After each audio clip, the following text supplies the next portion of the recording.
kwaso say na do betena so na dum so kakra ba ye na John Dramani betena so na dum so say na nya omo aye wo eye wo ene dum kane yi na we na no Nyankopon de na wosere wo dum kane a dum so no say free wo nya mahama nya na do nya ECG fo bia nti bo kane e bedum no ya mo nkwa ahoma no so bia na ye wo no so menim say nipa wo say abo wo na we na akopie mu awo eye asantiman twemu metre eye wura mu aka hene na yi no ejuso kwaso de mbati ni bia mfa no sama mi honam kwaso wako hoda okay so fu chini pa kwaso kwaso ewo ejuso municipality na we na wo mu wo ho na fun pre ni edi mahama tema mahama no nsem hunu no wasan ba biem mahama dum so wasa ba tie ne krom wonyina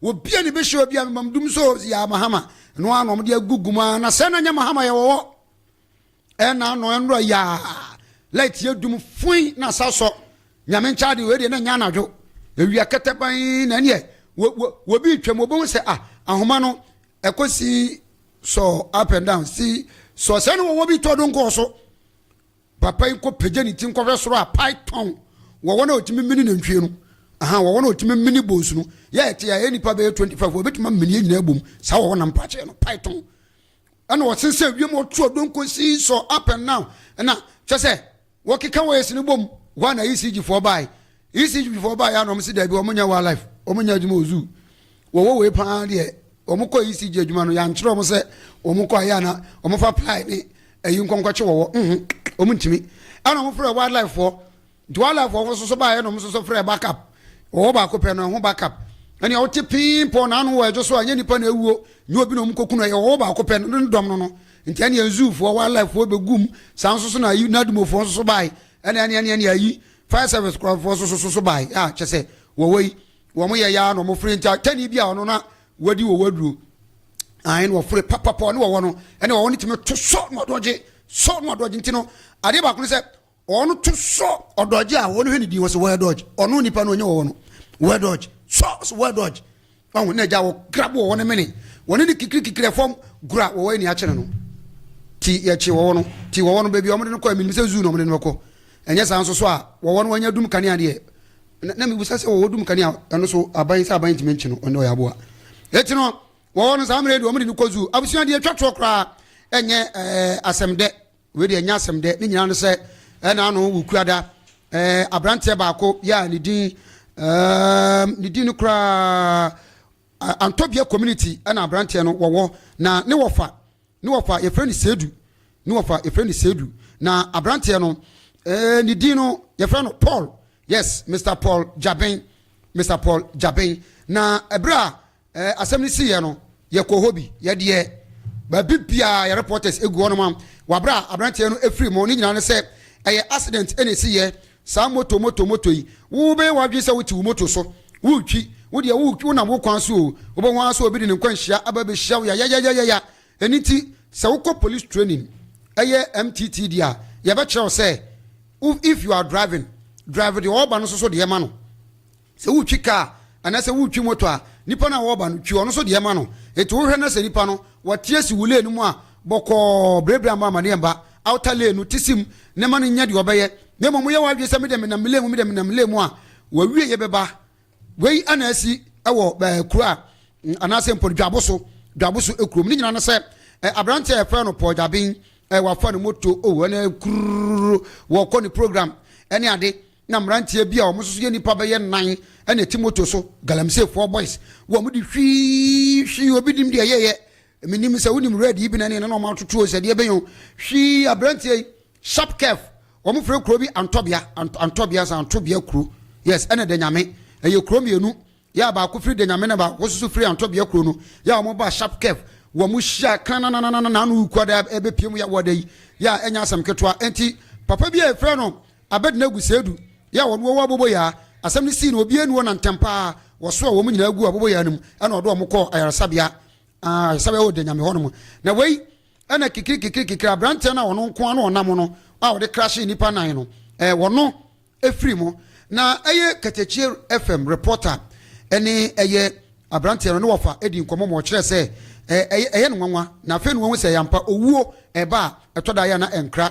sanse won ne wofa se ne tewo wo mudi abrabo mu nkomo ene wo se okọ eye de so tasamle ho no mo okọ meeting kuma bi aba de obetia se ya frɛ no se ne wofa se no wa free mu na wodwen ho a won tiase ti de wo kan nyina no se Nyankopɔn emfa na kra esie yi na woma omoso edi nkwanhia ne bae no aposifo nya hwehwemu de odifo no emra endi no simple enti abusia ensam no do so pa me kase medi akira ebre bebo yen na ni nyina ne se kakra me tese mu a me di abra wo no eno no ensam no de edoso enti nyame ya doma bre sem no me sanso me ba biem a me yi nsam polo nsam chele ne nsam no ne yesoso pa me de abra wo okay na sanse mi mu nyina na me wo interest oba ko mu kakra enti ode me interest am wo akyerɛkyerɛfo a ɔmo schools ahodo mu a enkrofo anase mmofra a wɔhyɛ wɔn nsa ne bi yare a nya ɔmo ade ɔmo pa ma on a draw no yensen ne caution to them say school no mu ho no sa abofra bi ntiapo a fa ne kɔ the nearest chip compound clinic and as a hospital ewo honum memfa wo pe enkoma akwala na duro sansa o siniti ana ne ba bi ye ne ya sa wo yesa de di akire ba no bi anim anopai ye ne doctor Jaba ehia na o kan bibi se enye tiyare bia na eye edunum enenye tiyare bia na yes kire se ni tina nkasa na ene ya ebi a bibi na a creative baby but ni tina sha se e ma ne sign yes se bribi koso eno nche se ni tin pote no na ene ya o ebi kura na ne yam bi ana ne ho na makwa ne mu baby but then ni tinu na e ma no sign a sha se no bibi koso e wo ni padua ne mu baby enti se wo de wo pe na se wo koma abofra na dura anhwe ya ede asem ebeba enti yenhye ne nso se enye birbia wo sore ye na no na wama abofra na duru ne birbia sa wo sore ya no wama abofra na duru se ose eye de ti eye ne yanti no wo sore ya no na wo no wama na duru da bi yenye ne sa omo de kontem kra ka bia ya bia wonya na resa ya omo ya enokre enti yenhye ne nso pa wo no ehu hia me pa ye ba ne aba bedi enkomo foforo ewo efie ni mu na ya sha ase die ye guso a ye kwa no ye ko enyade a ye begina ba bia ye nyina ba bia guso wo o se bc fo no guso wo amu guso wo wo ewa eva atwema mponuana eno asoso ba kosi o baby sa ya kasenga mama nkanso mi mo hodi bet meka wano ye o meka wawo ndie wawo ewa atwema mponua ho o twe no wawo okay wawo okay o timi twe wawo ama dia ye no mo chese ne akura no de be ma no ba ba twe to aso eti no so eyeye sa awu ayi sa no eyi foforo sa no obetimi de akura peche sa na koma na maame abetwe I say obetro akofie for some few minutes enti obetro no akofie de no de obetumi aye yeah for some few minutes there eno de obetumi aye na ni nyina ne gina akwada no so de wawo no so nso bu ono ma ne nyemu ne na awo mu no oye boko na hokeka no oye mre enti se obu on so oye active ba owo kura hu nse wawo enu bi na mpe ha obi ampa titi bi ambragu I see now baba nyuma baba right Amansan Dawuro ni Katakyie 90.9 FM so simano aduasa 9 apa eye anopa eye nonwoche eho ewo efidie mu ase menko na memfa nchi asronko entumi emfa nko ne behindia ene na Mama Empress Regina utie me live Mama Empress Regina utie me live ewo eye atwiba neribehi enya nte said them live wo ho enti se utie ye na wote ye nkade a ene na ni nyina eno so eye kama pa enti ye guso ye adwuma. Mama Empress Regina, a very good morning to you and thanks for doing the listening this morning. Anapa minko na minko di jaka kramra me ba enkoma wodo pi wo fie ha no pay beji na brebibia so atumi ayefan pacho hye no so mesa wo hwe me e wo YouTube ne so a ye live Katakyie FM ye live e wo YouTube no eso obetumi ahwe me na bibia atumi ayefan ye nkeka ne mani moment tentem na menyasima kakra bi wo akire wa me dia matie fo no mo so afredi abam Friday die me mani pa be 2-3 bi kwa I think say be okay. Champion Mugabe, good morning. Morning. Bibia eboko. Adumni experience. Kristo adaroma. Oh yeah, sure say experience kan. Never end. Yanya na me ahoden yesu nyansem no. Okay. Say ja. No so me kan ho a. Sana de ye nyina na ayi bibia wo. I see. Ti say ja me mo ahoden sa na. Na wo de ne de aka no wa wo du nyansa tutu ni ye. All right. Because say Kristo kra ba wi aso no. Ya ya went nyansa no. Age me. Ti say wo anfa experience no nyansa kakra mata ho a. Now one cars want me answer Jimmy. One can. Any reference? Sir, there is no way in the Bible. Yeah. I say Yaria. There is a mumu chire mu you. Yami and Jesus by want to me answer. Yeah, the animal no. It is a moon beti machire mu. Maybe people do not understand the way Jimmy no.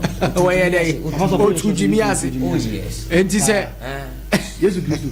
So obia want me emedi Nyankopon ne na de en de oye bia ntumu bia no. One way or the other you don't have knowledge.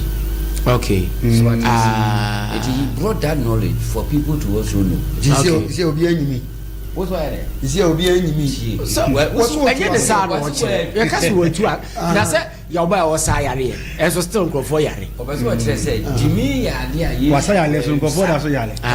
What you say? Ozi Yesu kraba wa answer Jimmy. Anya no kai no kra. Na dey ni Jimmy. Anybody who does not apply whatever that he is taught. Yeah. You are a fool. Yeah. Jimmy nya one way. Jimmy ye wo mu classes. Ye wo Jimmy classes. Obi ade a ya kire o. One fanya Jimmy na wo ye the different thing. Just a number be kra. Yes. Ye wo Jimmy Sonka. Ye wo Jimmy Poto. Eni wo Jimmy Flatola. Kojon cancel we Jimmy. Woni msade. O Jimmy o kwa be so. Wo Jimmy o di pesca. Na no e Jimmy. Na friends e no e dey. When somebody is entertaining you, why do you call that Jimmy? Asante can say. Kwaku JJ. O kotna TV station ba ku bisu tu koye dey. Onia TV on. Besi TV station bi. O koye dey. Ai say comedy. O koye dey. Comedy. Dabi, o koye dey. Me ko joku yi. O de wa go Jimmy. Na me joku. I know. Okay, so that's about it.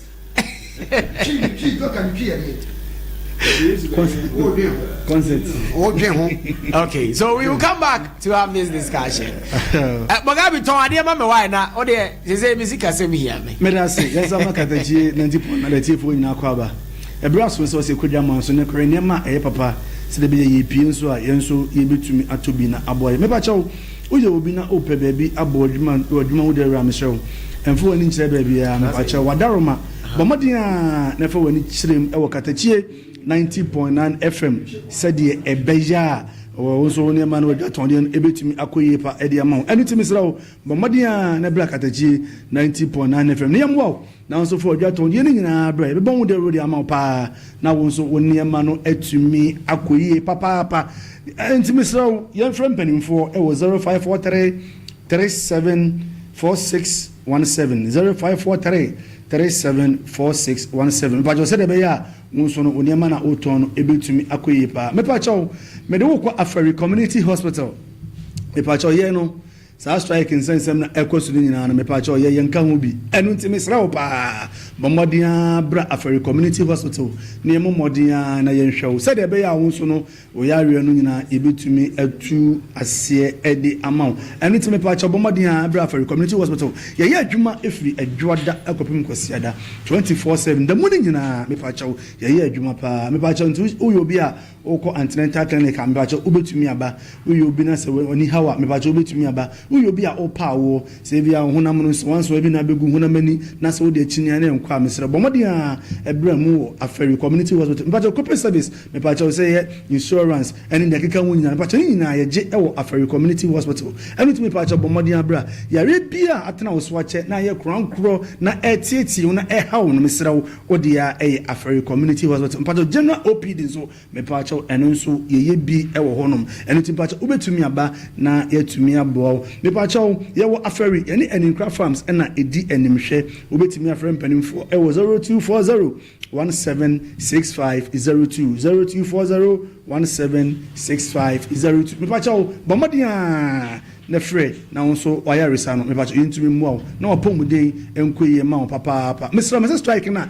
ekoso no mepacho yenka ho bi enti obetimi aba mepacho referral cases bia so no mepacho mo betumi aba mo ban so aye beje mo na yehwe mo fi se ye wa doctor fo kukudam ebi fi konfa no chi na aba abekan de ne ho a ye ne wo mo eye adwuma enti mepacho modia ebra mepacho mere ko aferi amokoto ties papa dia ne yeko ejapa tiles me paso we obi na open ties papa ta odia eye ejapa tiles makajo say ties ne ewum no ye say die me say onyame ba say Triford enye Twyford view so the dan there na me kan no na me kan Twyford but ye say die ye say enye Twyford view ne Triford and it is all you be na open Triford ties papa dia me pacho ni na eye ejapa tiles me pacho ties egwa odo ye 40 by 40 rustic, your 40 by 40 polish, 60 by 60 polish, 60 by 60 rustic. Me patch your water is how do come pa your 25 by 40 in so sansun your bath floor, your 30 by 30, sansun your rustic 30 by 60. Me patch oni na no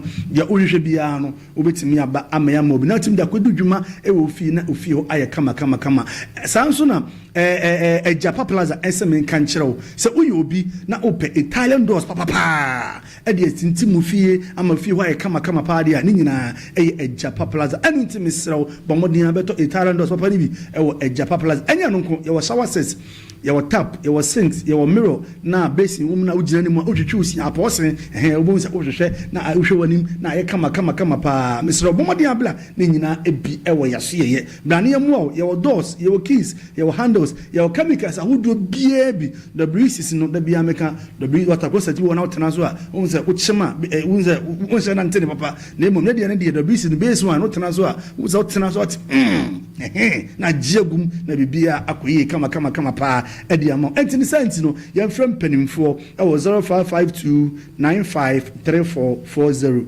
0552953440 ana 0593387686 me pacho bomuni ahwe ejapatas me pacho ye wo aferi ye ni Katakyie 90.9 FM ene wo abrosan kronim hwehwe ye na bibia entimi enkoyi kama pa emfama me pacho me do ko Monox 89 Enterprise Monox 89 Enterprise eho ena me de wo eko me pacho sa adwuma koi me pacho ye wo atwema ferry ye wa from junction one ma be a taxi drivers for the jina no me pacho eho ena obehu enu ntimi sra mo modern hwe kira kwan me pacho di kan number e bia na utigem number ni 0541 331099 and 0544272080 me pacho friend Mr. Gideon no obeje oso ne tinti ne tietie nyina ne se uyo obi a afre na usi udan efi udan na hyase ekopim na wiye no me pacho ne nyina eye Monox 89 Enterprise me pacho building materials ahodo ne nyina yaso na papa ne nyina wo sanso na hardware no yaso ye na papa ne nyina wo enu ntimi srew emobi fa asokwan ena ne wa chenchena obonso bi di 6 more than 9 me pacho emesa bi ensi wa brabo enti me pacho bomodi a efo ni chemu Monox 89 Enterprise na odan sie no building materials no efi dan na hyase ekopim na wiye ne nyina yam wow ye wo POP ye wo fibers ye wo Andrea paint which home champ papa no ne nyina yaso ye no eho ene wo afenso no plumbing no me pacho pipes no to ye wo 3/4 4/4 ye wo 8 inches 7 inches ni nyina ebi ewo yaso ye eno ntimi so bomodin abla hardware so cutting discs grinding machine roofing sheet ene ne akeka ho nyina no pa cha wo ba yaso ye bebo ne mu se no so ma me se wo ba na ope roofing sheet na ka hu se egu ahodo ye wo alozi your governance ene ye wo zinc ti de wo peno na waba na ye de ama na utimi da kodo yuma na ayefefe maka cho se ye nkwan yaso ye na o ta ade na osika nso a ye ba ma wo kwan na wo di mobile money atua sika pudu apesa send bi anso ye ba ma wo kwan na wo send de opesa wo ye bi anso no me pa cha wo ye be edi ama wo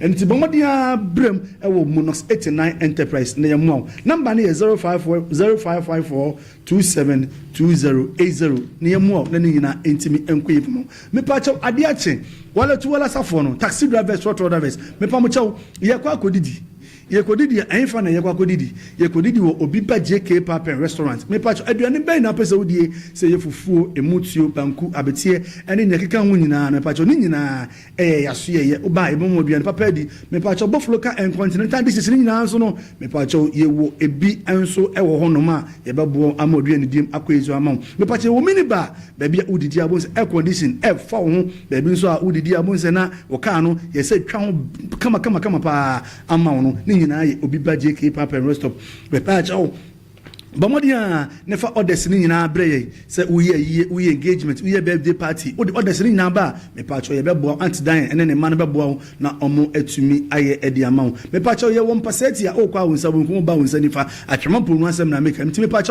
wala tu wala safo no galam say yes no mo asem na make taxi driver total drivers empon wo fie na say wo pede na pede ni nyina eye obiba JK Pap and rest up ye mfre wo 0256 516276 0256 516276 and 0537 412748 me pa choyan from wate ombeboy no mama eduen papa di eduen papa we eya na emma apomuden Ejapa beauty salon me pa chow enu ana mama no da bia nda nyana me trante say ya eya na me kanfo be papa mbotima ye muti no ni nyina Ejapa beauty salon wo yoba wa ho fe eye wotirinwi wani munyam eye wotirinwi enu ntimi srew ma ho nya fe sisi ho na ho nya kono ma wo kanchema ukuru no o boyfriend no said be ya ho so no da ne da nyina no atimi enya opepa ede aba wo nchen eya wig making acrylic nails, normal nails, gel nails, wig installation, frontal pony, braiding, mesh no, pedicure and medicare ni na no, me patchoni na ya share yebi, sans na normal pony, incarnate for petticoats matter this for the no patch obanzo, and be na so ni jumwa, ye be sanso aye ediamon, and to patch obomadi abra, the NCSU, Ejapa beauty salon, hima hair, a hodua upe bian, so me patch oba, ye bebomode near mob, egua hodo, a my ben so the na pe, me patch oba no watch him, na a man etimiam, me patch yewo aferi ya ni Katakyie 90.9 FM ena wa bosan ko be bia Ejapa house wono me pa chawo eho ena be hu Ejapa beauty salon me pa chawo yem frɛ ma no e wo 0554 389308 0554 389308 me pa chawo akonto de ye me pa chawo unso tukwan ne ko boga ne pesika e be hwefie enti ni senti no ye nyina de ani kyerem e wo full time recruitment and travel consult limited full-time recruitment and travel consult limited me pa chawo say adwuma ko we boy e de yetu kwan am yenso ya boga am yakopesika ba behwe abusua me pa chawo ifa na pesa okọ Albania, Australia, Canada, Germany, UK,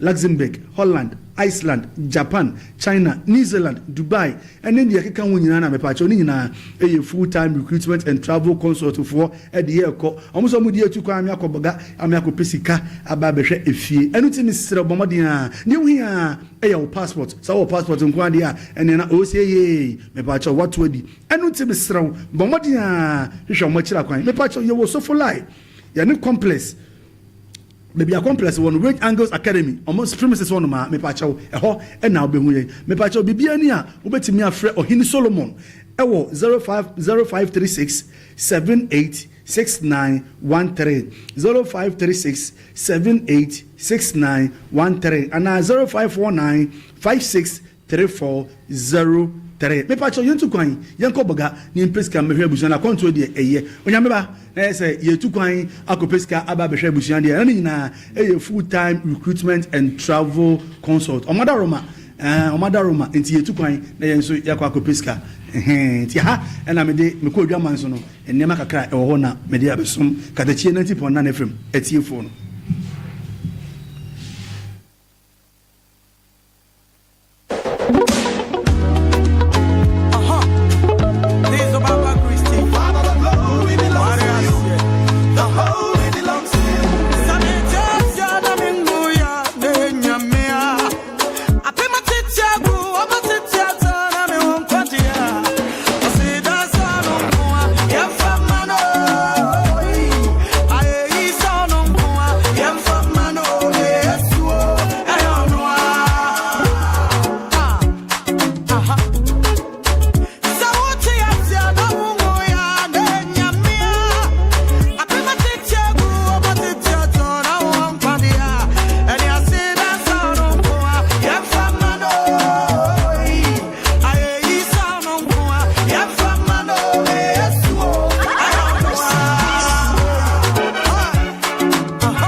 Okay, indeed, Amansan Dawuro suni wo Katakyie 90.9.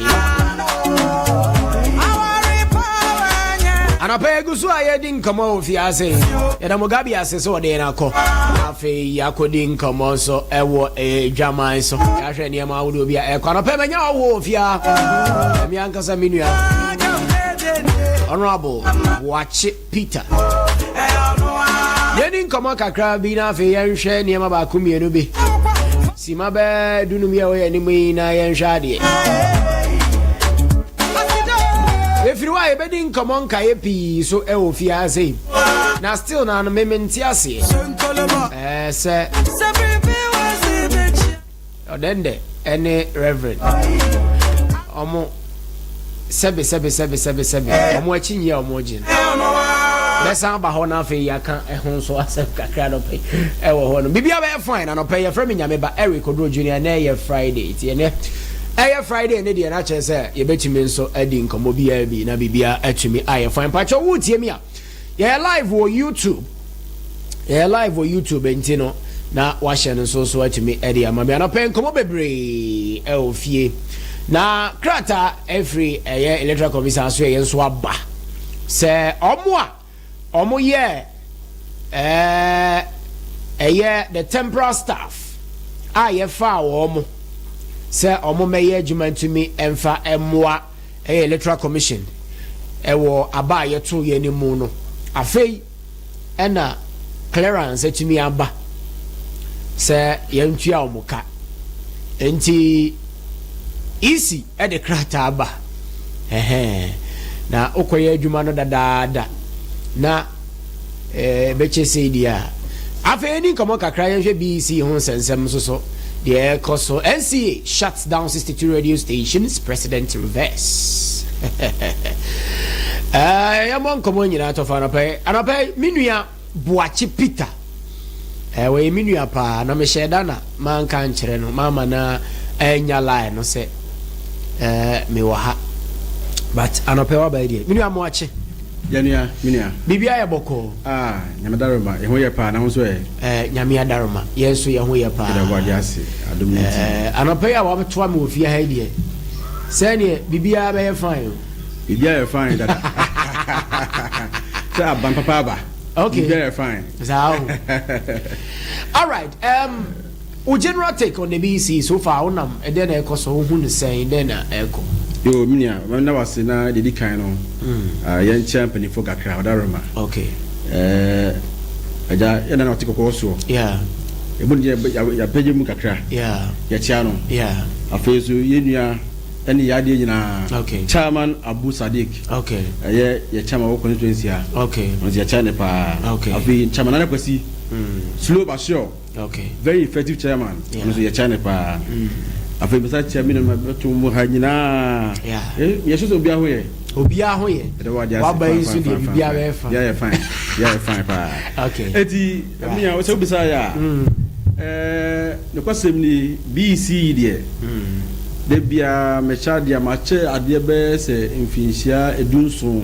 Wow. Se me yi de be che o Jesus Freeman for SS de ma che mfinhia be edunso. Wow. Eti se ka exanichi ho asema sabi in kakra. Na obia wiase no se obitima ko anim wa adesua mu a start from the BC. Okay.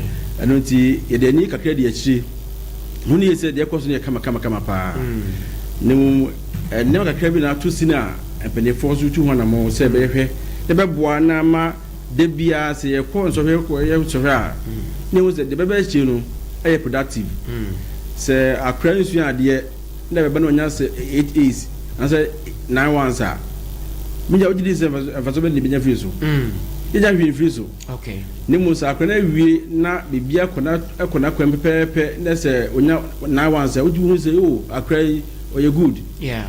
Ye wo SSE obitimi ba no guta 10 ones so be wi ase ro na on a real class o.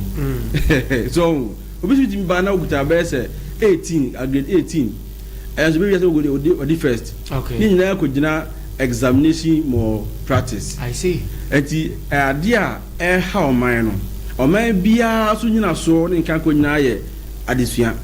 Ize adesua no ya hwe ni ye na ye ma product be free ma no eye defective wa emwa ema ye ma ngune dey etimi enkoso okay eno ti ehunu ye say sa examination of practice no e ho da just that this time no and am say social media wo nti no obia te say bie side dey ekoso okay nti o say pekwan bi so be fa so a bitima boa masala man nyina de be abrase the we will say yes the product is well deserving and you say change bi no be there obi wini and so obi di pass for SS wow and they have a pay examination more practice okay apart from that then can be okay yeah nti say 10 invigilators ya chiom nationwide GES and the Ministry of Education no omode measures and now say punishments aba obia obebu sa mre so na so be fall victim vigilator bia na obe fall victim no punishment how do you be mom we feel say dey na pushy what's behind sa niema we I am invigilator wo no yesi be hwe na abofra no ntro exam then na count then na etimi masa niema no you know how safe are we as a country? Yes, we know that was baby the open say from experience who say no mienu ba ko yekom a day teacher for say teacher ni ko relation na akatua wo de ba ocheche ni no say be obi be the whole day be relation say obi wie as na yama no 100 Ghana cedis 20 Ghana cedis for a day and to be who ye say amofra na obo twahye ni na dide obi age 10 cedis krama na on that day ko obe say 500 Ghana cedis obeje amomo ayedai awia empebebebe akatua yede ma achechefo no ebe ko relation ti necessary ye boom raso for interest maybe can say the ma chefo sure, I understand and we am tia sima ma che the ntia akwa be fa so bitima brenase the to be oni say be a compassion won ma de pa na bofra bi etewa o faili because of compassion that won ntino na ya say ma me mo abofra kakra na wotimi de be ehwinya ba bi ase yo me hyehyɛ mo abofra no ade tina abofra yi wat transaction de sa na afei e be wiase a okofeli amana be ya asama bato abusia so eti e pekwa bi so de bo abofra no ye nyina so anya justify wo say obegyina so na odi wo akɔhyɛ enema necessary de be uyemu because a serious offense say ye chill sana you can even lose your certificate okay obi friend me sa bribi atwamu say SHS ya o friend me nwa yes so call mathematics ye be so solve my nanka mo planetary exams na wo de call no mu wia e ma 20 million am say masa ondi be wo say here me buja me wo me Amansan Dawuro education director 1 me PhD me be 20 million no em call di na metime na we nyina mo me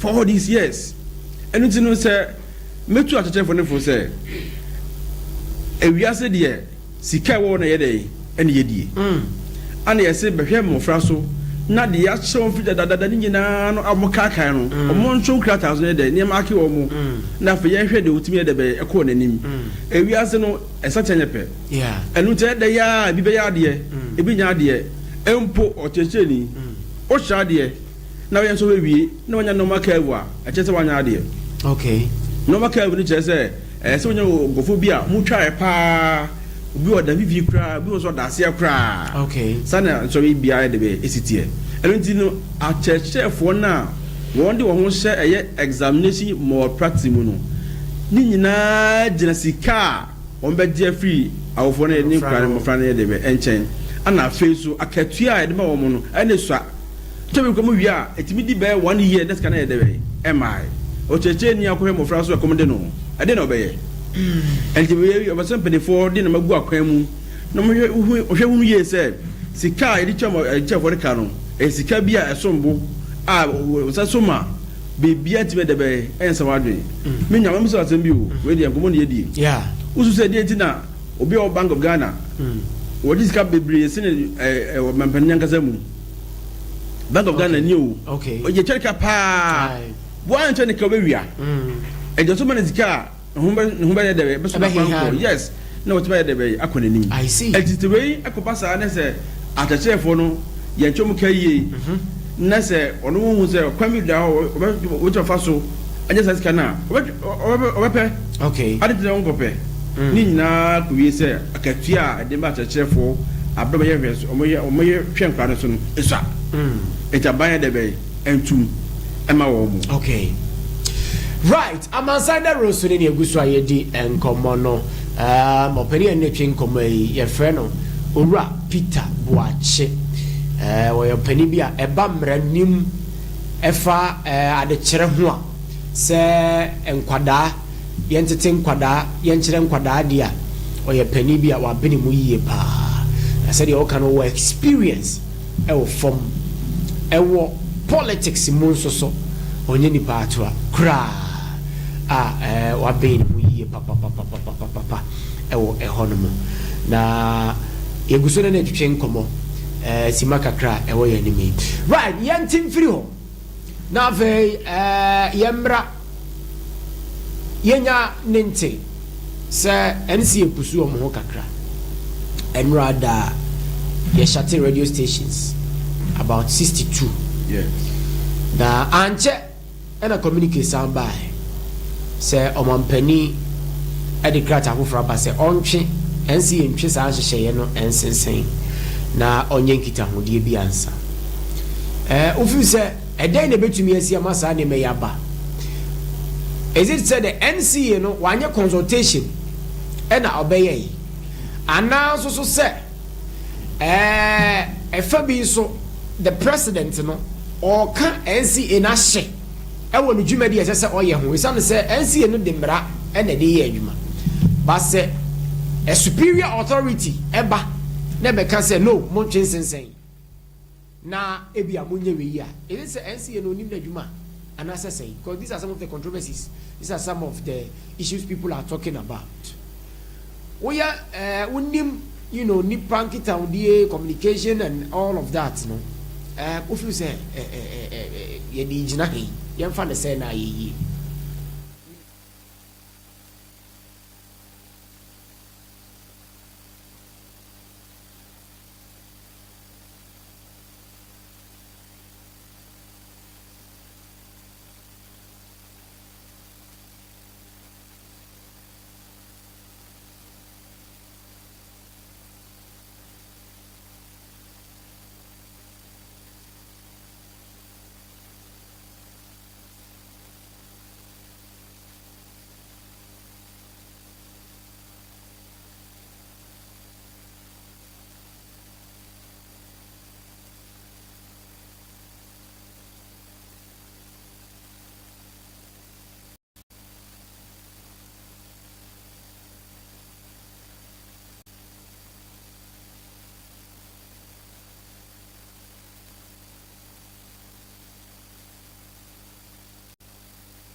after kwa has see and it better one sa so it becomes for all and back for kwa be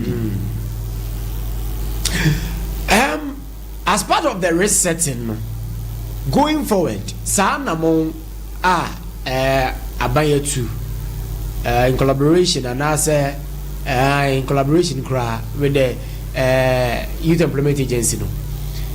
Don't you think sir say no afena ede ahokyere in terms of sanity and as a sanitation ebeba because say you twam dia it's obvious say zoom lion near my walk grounds nyina no ebia obeya free now we use everywhere.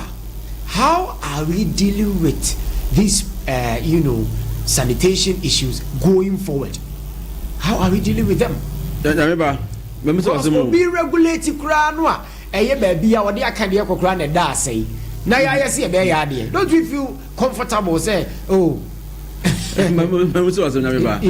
what they for you patam kakra Zula de who patam oh you who containers are omode dumping that's busy yeah and no one me akese na e aka be fa kon oh okay and there is ready baby beba everything yes e be jai adwuma no ama the assembly yes a prade de e be koso apra adwuma de e be koso I see ye nto eye ahudi ne ngu ajeje mu adwuma de be koso ne mum akwan ya fa so ye no company no ana yes